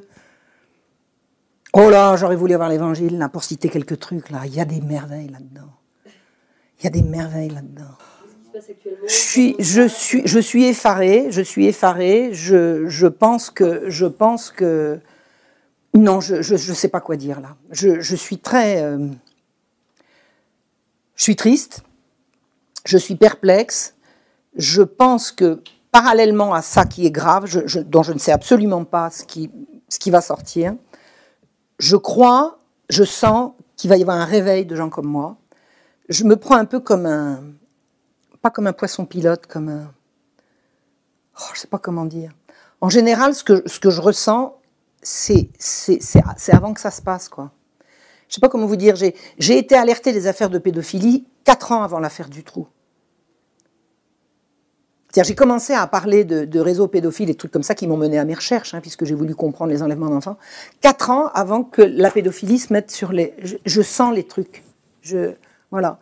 Et j'ai l'impression que la France catholique sincère, les vrais, quoi, les vrais, elle va se réveiller. Elle va se réveiller. La France des braves gens. La France des braves gens qui veulent pas que le profit passe avant le bien commun. Et qui considèrent que l'amour du prochain, c'est la base, c'est l'alpha, c'est l'oméga,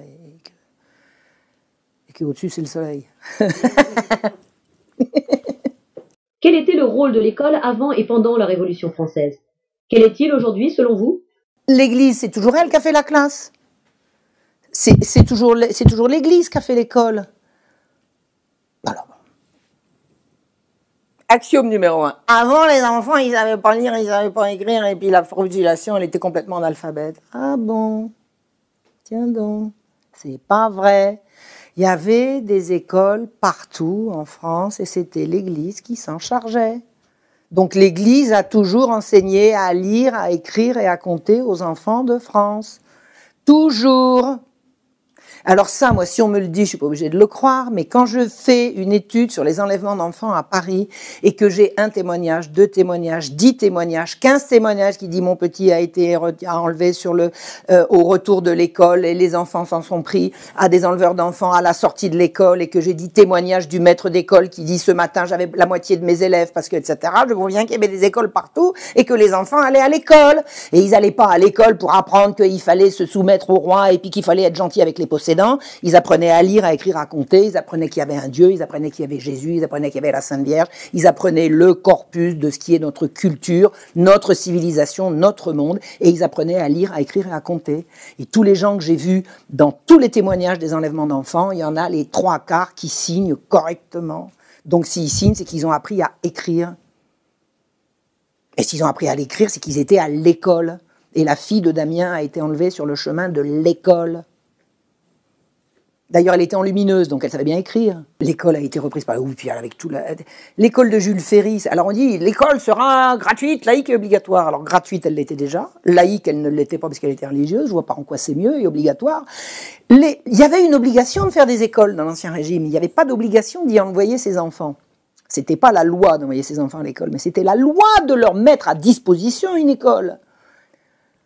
C'est-à-dire que l'obligation scolaire était l'obligation de mettre à disposition des parents des écoles pour leurs enfants. Et moi qui ai bien étudié ce que c'était que la misère, j'ai étudié sur les institutions d'aide aux plus miséreux, aux pauvres, quoi, hein, sous l'Ancien Régime, puisque ça menait à l'hôpital général et toutes ces affaires-là. J'ai vraiment été à même d'étudier des textes où on pouvait voir quels étaient, dans les campagnes et chez les gens miséreux, les désirs des parents. Les désirs des parents, c'est, vous venez au secours de leurs enfants, faites en sorte qu'ils puissent aller à l'école. Faites en sorte, voilà, on n'a pas assez à manger, mais si vous envoyez le petit dans une institution, assurez-vous bien qu'il pourra apprendre à lire et à écrire. C'est-à-dire qu'il n'y avait pas besoin d'obliger les parents à envoyer les enfants à l'école, c'était leur rêve. C'était leur rêve. C'était que mon petit apprenne à lire et à écrire. J'ai notamment une histoire, oh, c'est tellement triste, c'était en 1750, c'est une malheureuse, oh, la veuve Héninck. Je raconte ça oh là, c'est tellement triste cette histoire.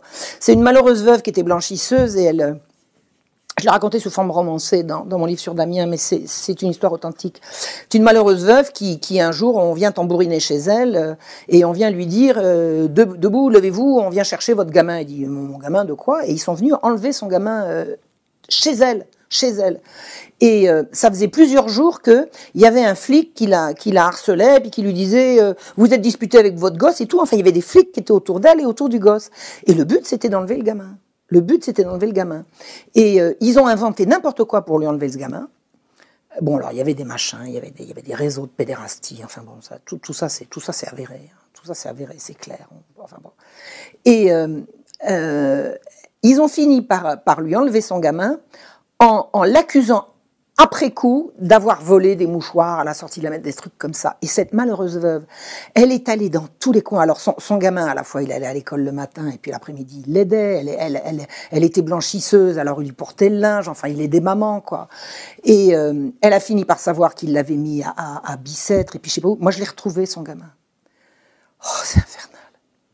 Je l'ai retrouvé, son gamin, il a été mis à Bicêtre, elle était obligée d'aller de Paris à Bicêtre, il y en avait pour 6-7 kilomètres. Mais rendez-moi mon gosse, mais qu'est-ce qu'il a fait et tout, elle était seule, oh, c'est infernal. Et j'ai retrouvé le témoignage où elle disait, mais surtout qu'il aille bien à l'école, hein, surtout. Et elle payait à Bicêtre des salopards, elle payait pour qu'il lui assure des cours, pour qu'il puisse lui, alors que c'était, bien évidemment, c'était inclus dans les budgets de Bicêtre d'apprendre à lire, à écrire, à compter aux enfants. Donc il lui fait, oh là là là là, il lui prenait de l'argent pour. Et son obsession, c'était que mon petit, quand il sortira, au moins qu'il n'ait pas perdu son temps et qu'il ait appris qu'il était à l'école. Bon, faut arrêter maintenant avec ces histoires d'école, d'accord? Faut arrêter avec cette histoire d'école. Nos aïeux, ils savaient lire, écrire et compter. La littérature n'a pas commencé en 1789, que je sache. Et les gens voulaient que leurs enfants aillent à l'école. Il n'y a pas eu besoin de rendre l'école obligatoire. Par contre, c'est vrai que de la rendre obligatoire laïque, ça c'est clair.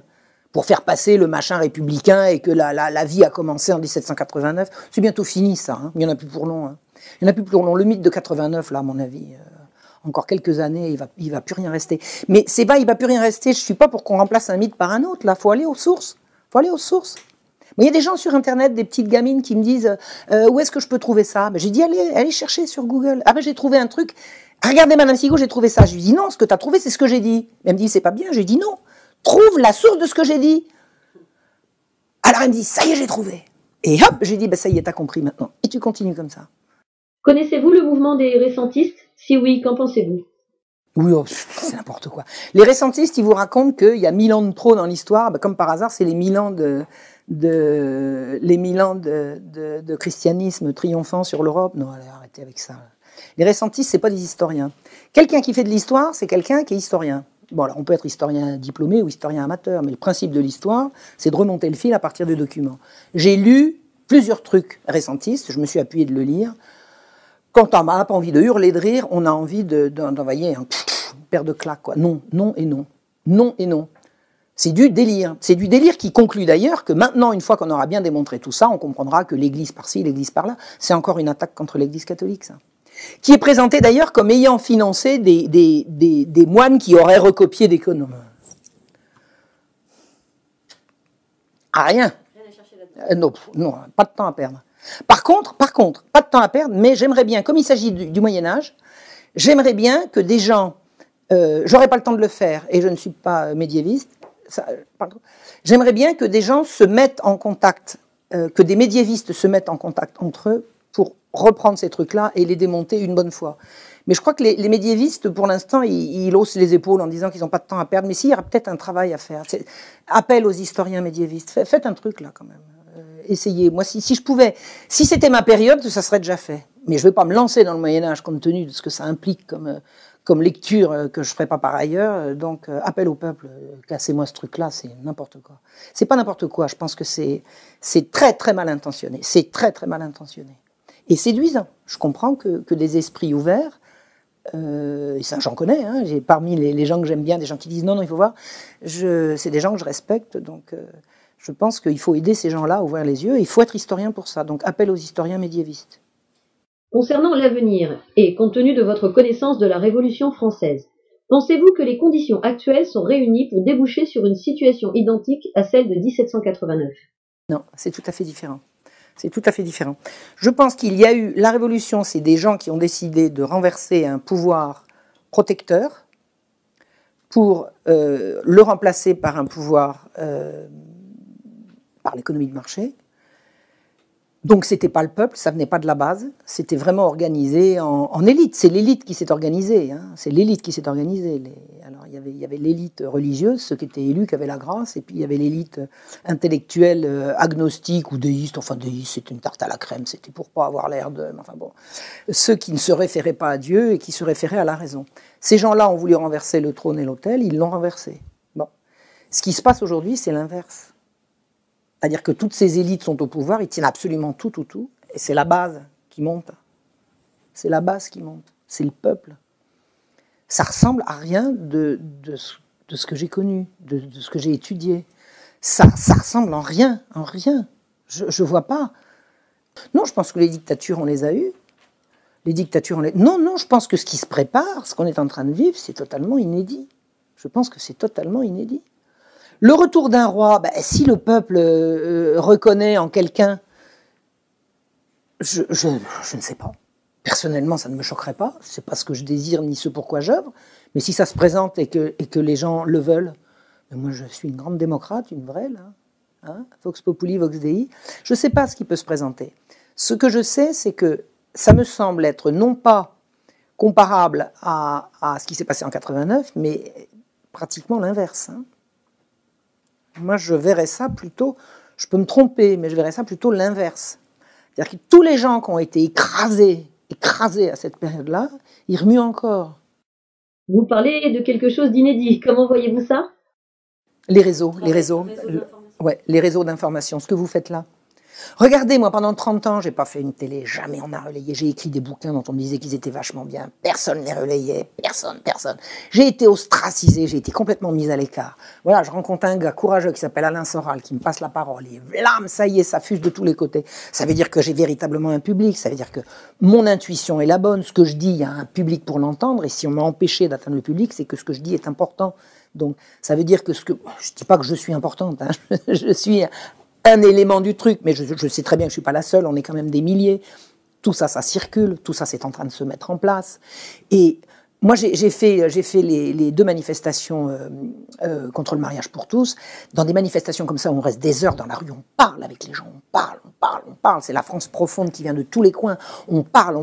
Et qu'est-ce qu'on entend ? Arrêtez les médias, coupez la télé, jetez les journaux. Il n'y a même plus besoin, les gens n'allument plus la télé, ils allument leur écran d'ordinateur. Ils lisent plus les journaux sont super subventionnés. Moi, j'y ai pris l'avion récemment pour aller en Algérie, on m'a donné un journal, j'ai regardé comme ça, et j'ai dit non, j'ai pas besoin. Je regarde plus la télé. Depuis le premier tour de la présidentielle, j'ai pas rallumé la télé. Si, je l'allume parce que j'ai mon ordinateur dessus. Je ne regarde plus la télé. Et alors j'ai rendu Canal+, j'ai rendu Canal Sat, et autour de moi, tous les gens à qui je dis ça me disent tiens, moi aussi. Et c'était flagrant pendant la manif pour tous, parce que c'est vraiment, c'est un grand bain de braves gens qui se retrouveraient pas autrement. C'est fou, hein, on parle, on discute. Vous avez rencontré quelqu'un à cet angle de cette rue-là, vous avez fait ci, là, et vous le retrouvez. C'est comme si vous le connaissiez. Alors on s'assied, puis on discute, puis on se prend pas les numéros de téléphone, rien du tout. C'est de la parole libérée comme ça. Et on se rend compte qu'on dit tous pareil. Il faut arrêter avec les médias, il faut arrêter avec la télé, il faut plus les croire. Et ça passera pas, ça ne passera pas. La marchandisation du corps humain, la négation de l'union d'un homme et d'une femme pour le remplacer par des... Ça ne passera. Les Français ne veulent pas de ça, le peuple n'en veut pas. Je dis pas qu'ils vont pas réussir à nous l'imposer par la force, mais ça sera par la force, et la force engendre l'avance. Qui sème le vent récolte la tempête, ils ne l'emporteront pas en paradis. Les Français ne veulent pas de ça, et il n'y a pas que les Français. Il n'y a pas que les Français en ce moment, moi je parle pour ce que je connais. Donc qu'est-ce qui est en train de se passer? Il est en train de se passer que tous ceux qui font l'opinion, le savoir, les médias et tout, sont totalement décrédibilisés et qu'ils sont moins nombreux que nous. On n'est plus nombreux. C'est la fin d'un cycle. Quels enseignements pour l'avenir peut-on tirer de cette réhabilitation d'histoire? Je ne sais pas si je peux répondre là-dessus. Je ne crois pas. Ce que je crois, c'est qu'au regard de l'histoire, la Révolution française, c'est quoi? C'est 220 ans maintenant, 230 ans, hein? L'histoire de 230 ans, c'est rien du tout. C'est rien du tout. Je pense que la France, pour parler de la France, mais on n'est pas isolé, mais la France a pu connaître des périodes de malheur et au moins aussi longues que ça, dont elle s'est remise. Hein? Donc, non, je peux pas dire ce qui va se passer. Je peux simplement dire que tous ceux qui nous ont enterrés, ils se sont trompés, on n'est pas morts. On n'est pas morts, on est toujours là. Mais je pense que ça sera plus comme avant. Je prône pas un retour au passé. Mais connaître le passé, c'est pas prôner un retour au passé. C'est savoir en retirer ce qui était bon, ce qui était bien, ce qui marchait bien. D'ailleurs, c'est pour ça, c'est essentiel. Qu'est-ce qu'il y avait de bien dans l'Ancien Régime? C'est ça qu'il faut mettre à jour. Il y avait des choses qui étaient bien sous l'Ancien Régime. Pourquoi est-ce qu'on nous a diabolisés? Pourquoi est-ce qu'on nous a dit que la police des grains et la police des subsistances, c'était l'horreur? Comment il disait Turgot? Il disait les horreurs de la surabondance. La surabondance. Comme si les gens, quand il y avait surabondance, ils étaient horrifiés, ils n'étaient pas horrifiés. Ils mangeaient ce qu'ils avaient à manger, ils faisaient des réserves pour la fois suivante, et puis la fois suivante, il y avait sous-abondance, et puis on compensait par là. Il disait les horreurs de la surabondance. Mais évidemment, les horreurs pour celui qui voulait s'enrichir. Et puis comme la surabondance faisait qu'il n'arrivait pas à vendre assez cher, il trouve ça horrible. Et puis on nous vend ça comme la vérité. Eh bien, la vérité, elle est dessous. Vos prochaines recherches porteront-elles sur des périodes historiques différentes? Non, parce que je suis pas médiéviste. Je continue. Ah, moi je continue. Moi je continue. Moi je vais vous montrer ce que c'est que les débuts de la Révolution pour le petit peuple. La ménagère qui va... Ah oui, parce que la Révolution, c'est toujours des hommes. Alors j'ai lu ce week-end un bouquin qui explique qu'à la Révolution, les femmes, elles veulent un travail égal, salaire égal. Ah là, les conneries, c'est pas vrai. À la Révolution, les femmes, elles veulent du pain. Elles en avaient avant, elles veulent continuer. Qu'est-ce qu'elles sont allées faire, les femmes? Elles sont allées chercher le boulanger, la boulangère et le petit mitron. Elles sont allées chercher le roi à Versailles. Il lui a dit, maintenant, le roi, il revient à Paris. Et le roi, c'est le boulanger, la boulangère et le petit mitron. Le roi est le père nourricier du peuple. La Révolution éclate et on dit, non, le roi n'est plus le père nourricier du peuple, c'est le marché qui va fixer le prix du pain. Et les femmes, elles vont à Versailles, elles disent, tu reviens. T'es le roi. C'est les femmes qui dirigent qui mènent, elles ne dirigent pas, elles mènent toutes les émeutes populaires. C'est les femmes. Elles sont partout, les femmes. Elles sont partout. Moi, je suis très fière d'être française. Mes aïeules, qui ne sont pas Olympe de Gouges, ni machin et truc, j'en ai rien à fiche. Mes aïeules, c'était elles qui faisaient bouillir la marmite. C'était elles. Moi, tout ce que je sais faire, c'est ma maman qui me l'a appris. Et j'en suis très fière. Tout ce que je sais faire, c'est les femmes de ma lignée au-dessus de moi qui me l'ont appris. Et j'ai pas besoin d'être féministe pour autant. Être femme, c'est bien suffisant à mon bonheur. Je pense que quelqu'un qui voudrait m'expliquer que je vais être plus heureuse comme executive woman que dans mes 4 murs que vous voyez là, c'est quelqu'un qui se fout de ma gueule. D'abord, j'ai pas besoin qu'on m'explique ce qui est bien. En plus, qu'un homme soit macho, je trouve que c'est aussi bien que d'avoir une femme féminine. Personnellement, un homme viril m'attire plus qu'un homme pas viril. Alors je vais vous raconter un truc. Moi, quand j'ai commencé, c'est pas quand j'ai commencé, j'ai toujours cherché à me brancher avec des gens pour discuter. Moi, j'ai été complètement isolé, j'ai été éjecté des médias, donc j'ai passé toutes ces dernières années à essayer de trouver avec qui je puisse communiquer. Je me suis branché à un moment donné avec des laïcards. Alors comme la laïcité, c'est quand même pour tout un tas de raisons que j'ai expliqué par ailleurs, c'est un peu ma tasse de thé, je me suis mise avec ces laïcards en me disant je vais essayer de leur apporter un petit peu de mes découvertes, en disant là où ils se trompent, je vais essayer de leur... Et alors je suis tombée sur des gens, une espèce de... Oh là là, le mec il se dit féministe, il est féministe, c'est dans son programme, il est féministe. Mais j'ai jamais vu un mépris pareil, un mépris. Ce mec qui promeut, alors il se dit féministe simplement parce qu'il refuse que les filles portent le voile, mais de quoi je me mêle? De quoi je me mêle si les filles ont envie de porter le voile? Je parle pas dans le cadre de l'école, on parle d'autre chose. Moi j'arrive d'Algérie, j'ai fait une intervention, il y avait plus de la moitié de femmes, et il y avait 9/10 de ces femmes-là qui étaient voilées, et j'ai pas trouvé des brêles, et j'ai pas trouvé des imbéciles, mais respect. Ma grand-mère, elle portait un chapeau. Mon arrière-grand-mère, elle avait un foulard. Nos aïeules, elles portaient des bonnets. Moi, je suis obligée de me taper des brushings, c'est mieux, je suis libérée, moi. Quand la femme se bête le matin, puis qu'elle se mettait un joli truc dans les cheveux, c'était moins bien que maintenant. Qu'est-ce qui nous emmerde avec les cheveux? Qu'est-ce qu'on nous emmerde avec ça? Donc je me trouve avec cette espèce en communication avec cette espèce de oh là là le connard, mais c'est pas possible d'être bête comme ça. Mais enfin bon, quand on cherche, on prend un peu ce qu'on trouve. Alors il m'explique que laïcité, libération des femmes, parce que le foulard, la tête voilée. Bon, admettons. Voilà qu'à un moment donné, je lui donne une information qu'il n'avait pas, comme il peut pas répondre, il me balance sur une de ses collaboratrices. Une espèce d'hystérique, j'ai jamais vu une connasse pareille. Mais n'y connaissant rien à ce que je disais, elle se met à m'insulter et tout, je me retourne vers l'autre en disant et ça le fait marrer. C'est-à-dire que ce féministe, il s'excite de prendre une femme pour taper sur l'autre. Attends, c'est ça le féminisme? Un féministe, c'est un gars qui jouit de voir une femme se faire taper par une autre. Pour moi, c'est un pervers, ça, c'est pas un féministe. C'est pas un féministe. Un mec qui me respecte, c'est un mec qui va m'épargner les coups. C'est ridicule. Un homme peut pas être féministe. Un homme ne peut pas être féministe. Un homme, c'est un macho c'est un mâle. Et ben moi, ce que j'attends des mâles, c'est qu'ils soient des mâles. Et j'aimerais pas qu'on vienne m'emmerder avec ma féminité. J'aimerais pas qu'on vienne m'emmerder avec ma féminité. Moi, je suis pas féministe, je suis femme. Femme. Apprendre à vivre, c'est apprendre à exister par soi-même, c'est apprendre à se positionner. Enfin, je veux dire, dans le couple, on n'est pas toujours je suis. Dans le couple, on croirait qu'il faut qu'il y en ait un qui domine et un qui soit dominé. Mais enfin, moi, j'ai vécu en couple, il y avait ni dominant ni dominé. Je suis désolée. C'est un savant équilibre, c'est ça la vie, c'est fait de respect, c'est fait d'estime, c'est fait d'amour mais moi j'ai jamais dominé personne et je refuse qu'on me domine. D'ailleurs, si j'avais accepté qu'on me domine, j'en aurais moins bavé. Hein. Moi vraiment, ce que j'en ai bavé, c'est que j'ai toujours refusé qu'on me domine. Je ne veux pas être dominé, mais je ne veux dominer personne. Je ne domine personne. Ni chien ni chat. Non, la domination, pour moi, c'est la perversion. C'est d'ailleurs le monde dans lequel on vit. On est gouverné par des gens dont le fantasme est la domination. Et la domination, il n'y a pas à être dominé. Moi, je veux bien un maître ponctuel,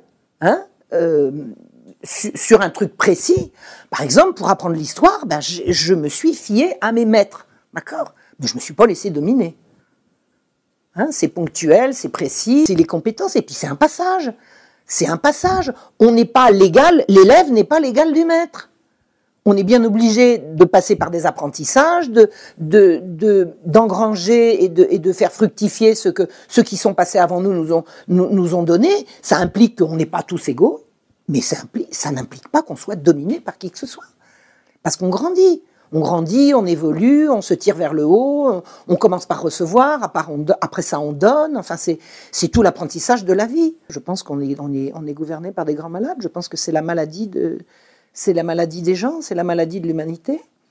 Je pense que tous ces gens qui ont été très très maltraités quand ils étaient gamins, ils perpétuent, ils restituent et voilà quoi. Mais la vérité, elle se trouve dans les grands mythes et dans les grandes religions. On n'a rien inventé, il n'y a rien sous le soleil. Oh, c'est tellement beau. La dernière fois que j'ai revu ça, j'en avais les larmes aux yeux. Je crois que c'est un message de Jésus, je crois que c'est dans Matthieu.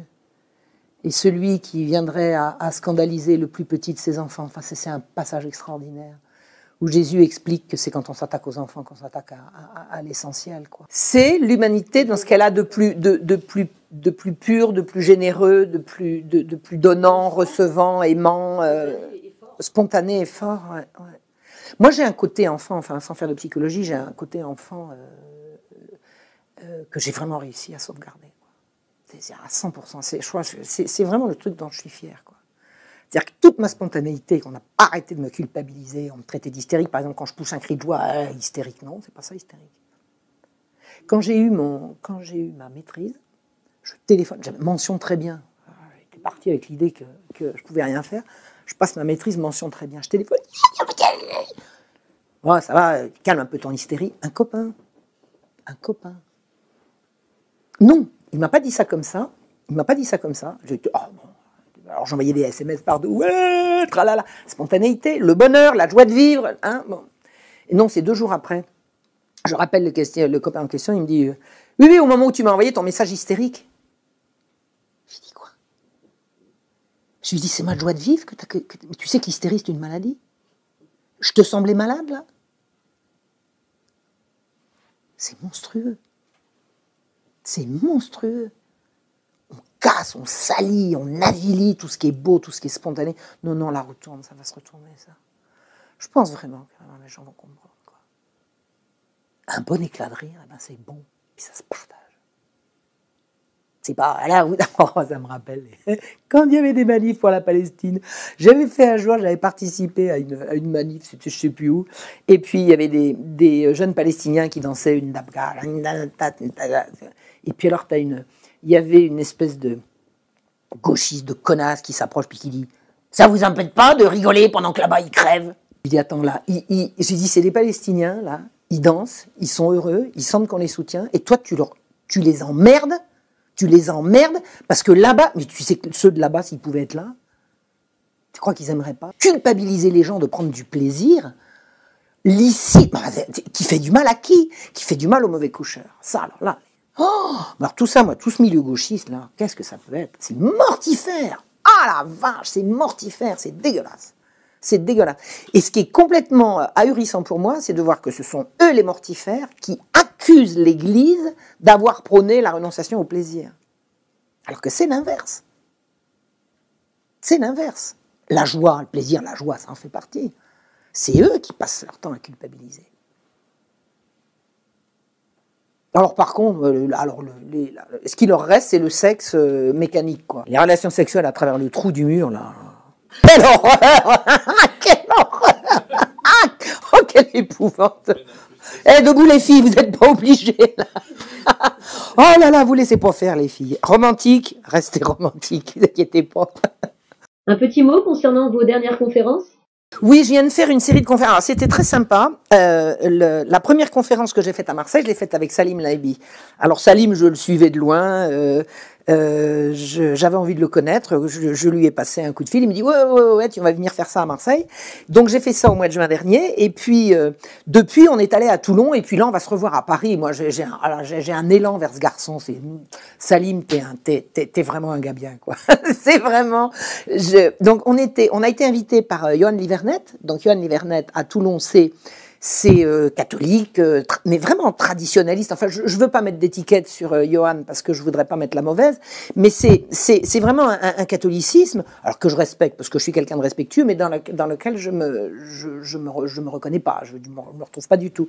Mais Johan avait organisé une conférence avec Pierre d'Ortiguet qui nous a parlé. Alors quand Pierre d'Ortiguet parle pas de récentisme, j'adore l'écouter. Je veux surtout pas écouter ce qu'il fait en matière de récentisme. Mais quand il nous parle de la déchristianisation de la France et qui donne son point de vue de philosophe sur ce qu'était la philosophie à l'époque des Lumières, moi j'apprends beaucoup de choses.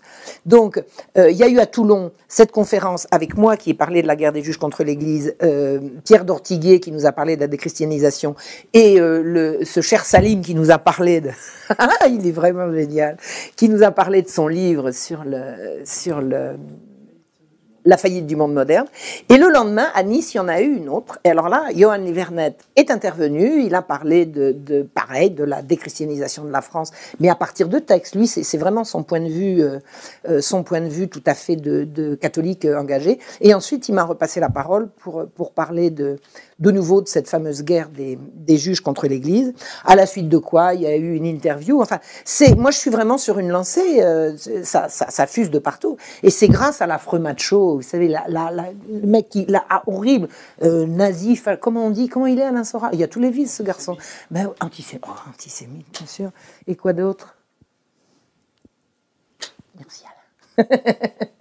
Très bien ce garçon. Puis il est courageux en plus. Avant lui, il n'y en avait pas. Hein. Avant lui, il n'y en avait pas. J'en ai frappé à des portes. Je l'ai envoyé à des gens mes livres. Marion Sigaud, le mot de la fin? Je pense qu'on n'est qu'au début. Je pense que vraiment, ce que j'ai envie de dire, c'est que si quelqu'un comme moi, après tout ce qu'on m'a mis comme bâton dans les roues, réussit maintenant à vous atteindre, c'est que vous, chacun, vous pouvez atteindre les autres aussi. Je pense qu'il faut écouter ce qu'on est, il faut écouter son cœur, Je suis très frappée ça vient surtout de femmes et de jeunes filles, même de très jeunes filles, qui me disent « Oh là là, qu'est-ce que je me sens bien, j'ai l'impression que je suis moins seule. » C'est-à-dire que j'ai l'impression de dire des choses que les gens ne pouvaient pas dire jusqu'à présent, parce qu'il faut être dans le moule, Et que quand je dis « Écoutez-vous, soyez vous-même, et c'est là que ça va marcher », j'émue certaines personnes aux larmes, quoi. Et c'est ça que j'ai envie de dire, soyez vous-même. Soyez vous-même, ça fait un peu prêchi-prêcha. Non, écoutez-vous, faites comme vous avez vraiment envie. Je pense que tous les médias, tout ce rouleau compresseur destructeur qui nous broie depuis 2 siècles et demi, a essayé de nous faire rentrer dans un moule qui n'est pas nous. Et nous, ce qu'on est vraiment, c'est ce que notre cœur nous dit. C'est ce que notre cœur nous dit, et je pense qu'il faut continuer de se mettre en réseau, il faut s'envoyer ces messages, il faut faire circuler. Un jour, ça va se renverser. Je ne sais pas si c'est dans longtemps, je ne sais pas, mais... Et puis, profitez de la vie, là, maintenant. Il y a des belles choses à faire, là, en ce moment. Puis, préparez-vous pour la grande manif, là, contre l'anti-mariage pour tous les cons, là. Le mariage, et l'union d'un homme et d'une femme. Il ne peut pas y avoir un mariage pour que... Le mariage, c'est dans le dictionnaire de l'Académie. Alors, si vous voulez remettre aussi en cause le dictionnaire de l'Académie, c'est pas bête. Bon, on va abolir la langue française. C'est en cours. Abolir la langue française, abolir la France, abolir le mariage, abolir tout ça. Au bénéfice de qui? Le mariage est l'union d'un homme et d'une femme. Et qu'est-ce que c'est qu'un homme? C'est un petit garçon qui a grandi. Et il est petit garçon parce que sa maman l'a accouché comme ça. Et une femme, c'est une petite fille qui est née une petite fille, puis qui est devenue une femme. Et puis c'est tout. Il n'y a pas autre chose. Tout le reste, c'est de l'embrouille. Et le pervers, le mode de fonctionnement du pervers le plus courant, c'est de semer la confusion mentale. Dès que vous êtes en état de confusion mentale, on fait de vous ce qu'on veut. Et un des moyens extraordinairement courants de semer la confusion mentale, c'est d'obtenir l'attention des gens et de faire une phrase à laquelle, quand elle est terminée, personne n'a rien compris. Là, les gens sont sidérés. Ils se disent « Merde, j'ai loupé quelque chose. Je suis trop bête. Je n'ai pas compris. » Et il y a plein de profs qui font comme ça. Il y en a qui cultivent la clarté, mais il y a des tas de profs qui font comme ça, il y a des tas de manuels qui font comme ça. Il y a des tas de discours qui sont comme ça. Et le mariage pour tous, c'est un discours de confusion mentale. Faut pas laisser passer cette merde.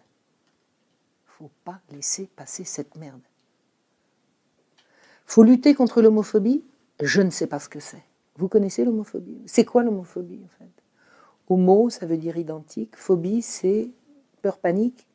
Il y a des gens qui ont la peur panique de leurs semblables, je ne sais pas. Vous avez une définition d'homophobie? Il paraît qu'il y a des gens qui vont dans les écoles pour lutter contre l'homophobie. On peut savoir ce que c'est? T'es homophobe, toi? Et toi? Eh bien, moi, je ne sais pas. Je ne sais pas ce que c'est. Je ne sais pas ce que c'est, mais j'aimerais pas que quelqu'un vienne me définir. Vous savez que je me définisse? Je suis une femme française. Et tout le reste, ça se bouscule. Mais dans l'ordre, c'est femme française. Tout le reste, c'est dans le désordre. Mais homophobe, antisémite, je ne sais pas ce que ça veut dire. Donc je n'ai pas à endosser une quelconque étiquette à ce propos. Est-ce que je suis anti... Je ne sais pas ce que ça veut dire. Je ne sais pas si je suis homophobe. Je ne souffre d'aucune phobie, ça je peux vous l'assurer. Je ne suis phobique de rien du tout. De rien du tout. Est-ce que j'ai des amis homosexuels? Ben évidemment, tout le monde. Si tu n'as pas d'amis homosexuels, il n'a pas assez d'amis. Statistiquement. Évidemment que j'ai des amis homosexuels. Évidemment. Est-ce que je veux qu'ils aient le droit de se marier? Mais ils ont le droit de se marier. Tout le monde a le droit de se marier en France. Vous imaginez un gars qui arrive à l'église au bras de celle qui va devenir sa femme et on lui dit « Toi, tu n'as pas le droit de te marier parce qu'on sait que tu es homosexuel. » Tout le monde a le droit de se marier en France. Entre adultes consentants de sexe opposé, les homosexuels y compris. Un homosexuel a parfaitement le droit de se marier en France. D'ailleurs, si les homosexuels n'avaient pas le droit de se marier en France, comment y aurait-il autant de parents homosexuels? Il a bien fallu qu'à un moment donné, manifestez contre battez-vous contre le mariage pour tous. C'est un élément essentiel. Regardez en Pologne, là, en Pologne, ils sont en train de se révolter. C'est mondial, hein, c'est pas le gouvernement, Taubira, machin, Flamby et tout, là. Ils ont des ordres pour faire passer ça. Ils ont des ordres. Ça vient d'au-dessus. Les ordres ont été donnés aux pays africains. C'est-à-dire que des pressions ont été faites aux pays africains que s'ils refusaient de plier devant les lobbies homosexuels, on leur coupait les vivres. Vous êtes au courant de ça? La pression vient de l'ONU, le machin là. En Pologne, Lech Walesa vient de faire savoir que maintenant, lâchez-nous. Non, en Pologne, on ne veut pas de contrat spécifique pour les homosexuels. C'est une pieuvre, ça n'a rien à voir avec le bien-être de nos concitoyens qui ont une préférence sexuelle qui n'est pas majoritaire. Ça n'a rien à voir.